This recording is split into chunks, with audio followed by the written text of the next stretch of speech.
You say global political currency, to just to explain That's a little dollars and naira, Nigerian naira and pesos and whatever. It all adds up to $86 trillion.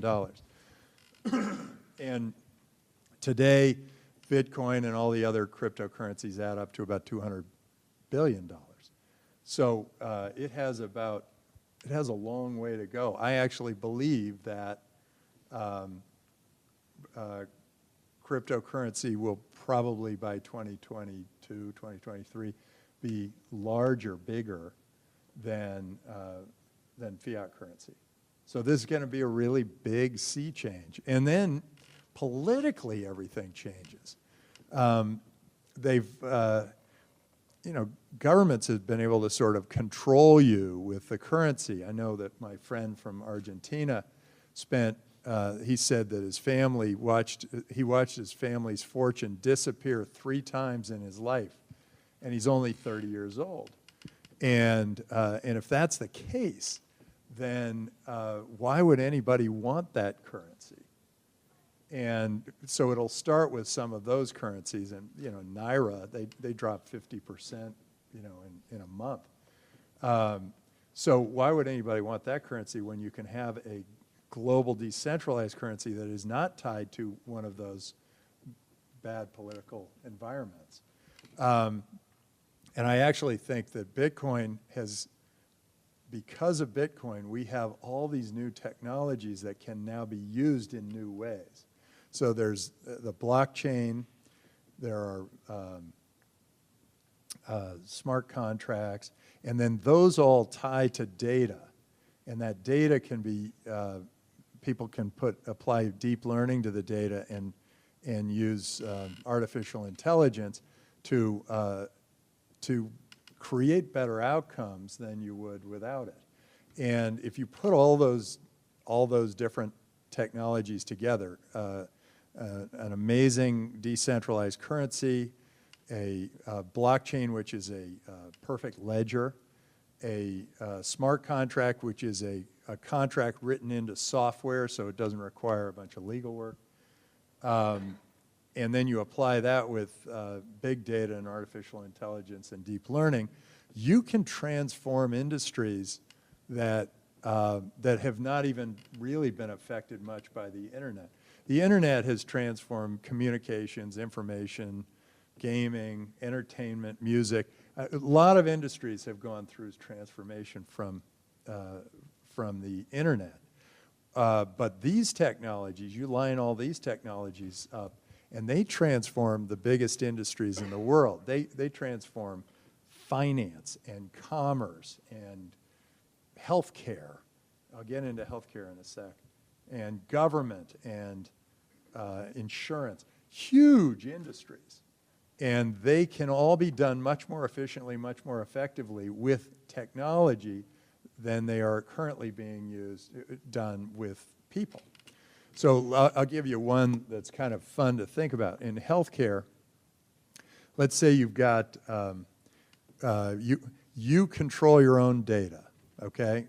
It comes in from your healthcare records and your blood test results and your genetic history, and you put all those up into the cloud, but then you add to that all the data you get from your Fitbit results and from what you had for breakfast and who you've met and where you've traveled. You put all those things together, and you see that suddenly you can have a better outcome in healthcare. You can have better diagnosis than a doctor who you walk in and you say, hey, I got a headache. Well, if you walk into the doctor and say, hey, I've got a headache, he says, take 2 aspirin, call me in the morning.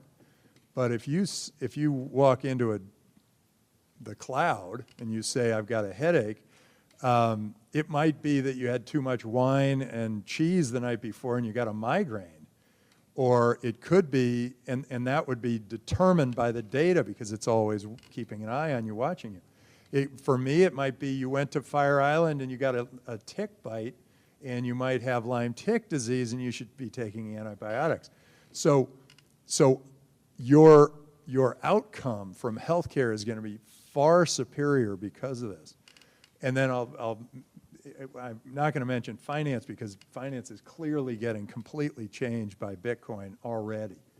But in government, imagine this.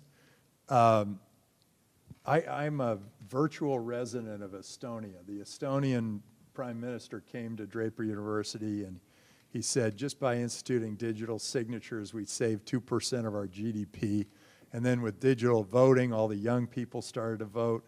And then digital identity is, the crime rate's gone down, the business climate's gone up.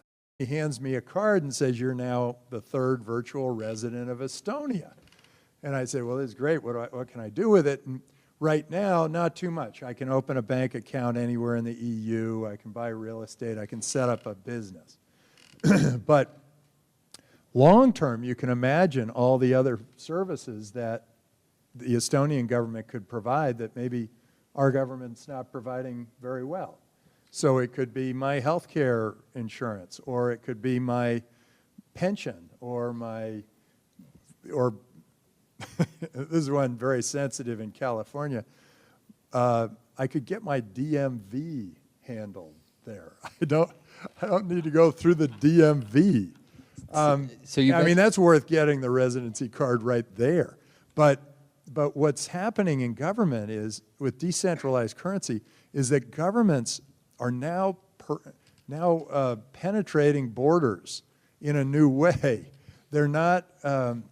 I can imagine a world now where geographic borders are no longer that relevant, where we can kind of, because we can move and we can Skype and we can do whatever, we can be citizens of the world. But those governments have to compete for us, because now, just to stay relevant, they have to have sort of a whole virtual level of governance that has to compete with the Estonian government. Right. Or whoever. And now I know Malaysia is also creating a virtual residency program, and I talked with the Prime Minister of Kazakhstan, and he also is creating a virtual citizen program. So, and Malta is also talking about a virtual citizen program. So they're expanding beyond their geographic borders, and we can get our services that way. If we feel like, hey, I can get a better, you name it,